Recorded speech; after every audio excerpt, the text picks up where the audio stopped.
तर मंडळी, आज मी लंचमध्ये बनवते चवळीची उसळ. अगदी सिंपल आणि साधी रेसिपी आहे, पण एवढी टेस्टी बनते ना खरंच. या पद्धतीने नक्की बनवून बघा.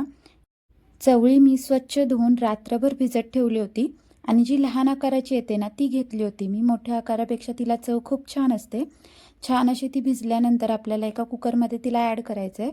अगदी चिमूटभर हळद आणि चमचाभर सारखं मीठ घातलं आहे मी याच्यात. आणि आता आपल्याला याला छान शिजवून घ्यायचं आहे. 3 शिट्यांमध्ये मस्त शिजते. आता एका साईडला कुकर होतोय तोपर्यंत आपण वाटणाची तयारी करून घेऊया. एक पसरट पॅन घेतले मी. छान असं गरम झालं की अगदी चमचाभर सारखं आपल्याला याच्यामध्ये तेल घालायचं आहे.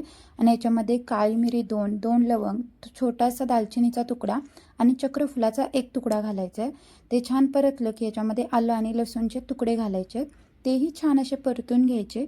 आणि मग याच्यामध्ये मोठ्या मोठ्या पीसमध्ये कट केलेला एक मीडियम आकाराचा कांदा घातला आहे. कांदा मात्र छान लालसर होईपर्यंत आपल्याला परतून घ्यायचा आहे, म्हणजे तो कच्चा लागत नाही. छान कांदा परतून झाला की याच्यामध्ये आपल्याला 1 वाटीसारखं सुकं खोबरं घालायचं आहे. तुम्हाला हवं तर ओलं खोबरं घातलात ना तरी चालेल. फक्त ओलं खोबरं भाजायला वेळ लागतो आणि सुकं खोबरं पटकन भाजून होतं. छान असा लालसर कलरवरती खोबऱ्याचा रंग आला ना की मग आपल्याला याच्यामध्ये बारीक चिरलेला टोमॅटो घालायचा आहे. सेकंदभर सारखा परतून घ्यायचा आणि हे सगळं वाटण छान पसरवून गार करत ठेवायचं आहे. वाटण आहे ते भाजून होईपर्यंत एक साईडला आपला कुकरही मस्त झालेला आहे. तर इकडे बघू शकता कुकर शांत झाल्यानंतर मी झाकण उघडून तुम्हाला दाखवते. मस्त परफेक्ट अशी चवळी शिजली गेलेली आहे, पण ती अशी मॅश झाली नाही आहे, खडी खडी आहे. म्हणजे उसळीमध्ये ती छान लागते.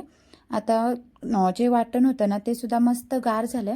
तर लागल तसं पाणी घालून याला मस्त बारीक मी वाटून घेतलं. तर आता आपण फोडणी द्यायला घेऊया.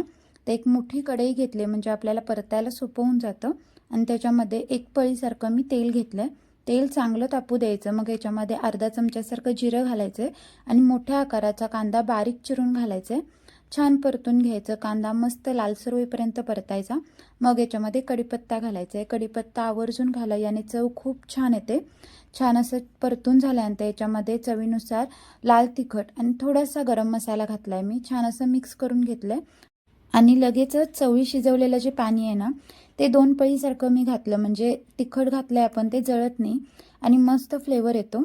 छान असं परतून घेतलं की आपण तयार करून ठेवलेलं जे वाटण आहे ना ते याच्यामध्ये घालायचं आहे. मी भरपूर साऱ्या ग्रेव्हीची ही भाजी बनवते, त्यामुळे वाटणाचं प्रमाण आहे ते थोडं जास्त आहे.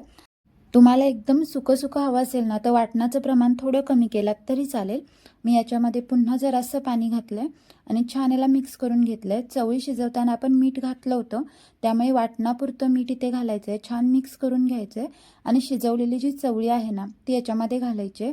हळद मिठात शिजवल्यामुळे तिला चव खूप छान येते. आता सगळं छान मिक्स करायचं आणि झाकण ठेवून आपल्याला 5 मिनटं याला शिजू द्यायचं आहे, म्हणजे चवळीचा फ्लेवर आहे तो वाटणामध्ये उतरतो.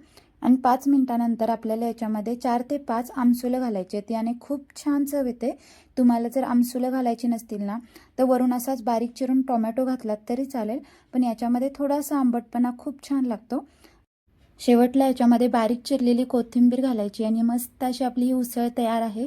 भाकरीसोबत किंवा भातासोबतही तुम्ही खाऊ शकता. आजची रेसिपी कशी वाटली मला नक्की कमेंट करून सांगा. अशाच रेसिपीसोबत पुन्हा पुन्हा भेटू. तोपर्यंत खा प्या मजा करा. Bye bye.